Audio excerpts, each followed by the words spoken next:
এক সাহাবা প্রশ্ন করলেন, ইয়া রাসূলুল্লাহ, রুমের মধ্যে রুমে সিটকারি লাগায় যদি একা থাকি তখনও কি আমাদের লজ্জাস্থান ঢেকে রাখতে হবে?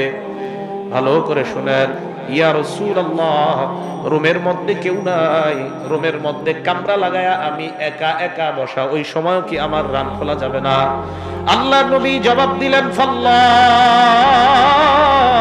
আহাক্কু আইয়ুস্তাহিয়া মিন, এ মিয়া ওই জায়গায় কোনো মানুষ নাই, আল্লাহ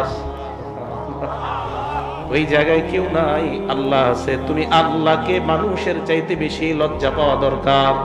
এই আল্লাহর লজ্জায় তুমি একা থাকলেও তোমার রান কখনো খুলবা না। আল্লাহ আমাদের সকলকে রাসূল করিম সাল্লাল্লাহু আলাইহি সাল্লামের এই সতর ঢাকা লজ্জাশীলতার এই গুণ আমরা অর্জন করতে পারি, আল্লাহ তৌফিক দান করেন। আবু দাউদ শরীফের 4018 নম্বর হাদিস। এই হাদিসের মধ্যে রাসূল করিম সাল্লাল্লাহু আলাইহি সাল্লাম বলেন, লা ইয়ানজুরুর রাজুলু ইলা উরিয়াতির রাজুল ওয়ালার রাজুলু ইলা ওয়ালাল মারআতু ইলা উরিয়াতিল মারআ। তোমাদের কোন পুরুষ অন্য কোন পুরুষের লজ্জাস্থান মানে সতরের দিকে তাকাইবা না, রানের দিকে তাকাইবা না। কোন নারী অন্য কোন নারীর শরম লজ্জার দিকে তাকাইবা না। এলাকার কৃষকদের দিকে তাকায় দেখবেন, কাঁচা দিয়া ক্ষেতের মধ্যে কাজ করে, তার রাত দেখা যায় কি যায় না?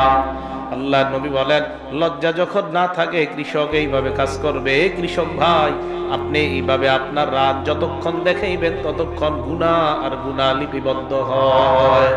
আল্লাহ নবী বললেন, ওয়ালা ইউজির রাজুলু ইলার রাজুলি ফি সাওবিন ওয়াহিদ, এক পুরুষ আরেক পুরুষের সাথে এক কাঁথার নিচে, এক কম্বলের নিচে, এক বালিশের মধ্যে শুইতে পারবে না। ওয়ালাল মারআতু ইলাল মারআতি ফি সাওবিন ওয়াহিদ, এক মেয়ে আরেক মেয়ের সাথে এক কম্বলের নিচে, এক কাঁথার নিচে ঘুমাইতে পারবে না। আমার নবী বলে দিলেন, এক পুরুষ আরেক পুরুষের সাথে এক কাঁথার নিচে ঘুমাইবা না, এক পুরুষ আরেক পুরুষের সাথে এক কম্বলের নিচে ঘুমাইবা না, এক লেপের নিচে ঘুমাইবা না, এক নারী আরেক নারীর সাথে এক কম্বলের নিচে ঘুমাইবা না, এক লেপের নিচে ঘুমাইবা না, এক কাঁথার নিচে ঘুমাইবা না। এটা আমার ইসলামের শিক্ষা, মানতে হবে। মনে থাকবে এই কথাটা?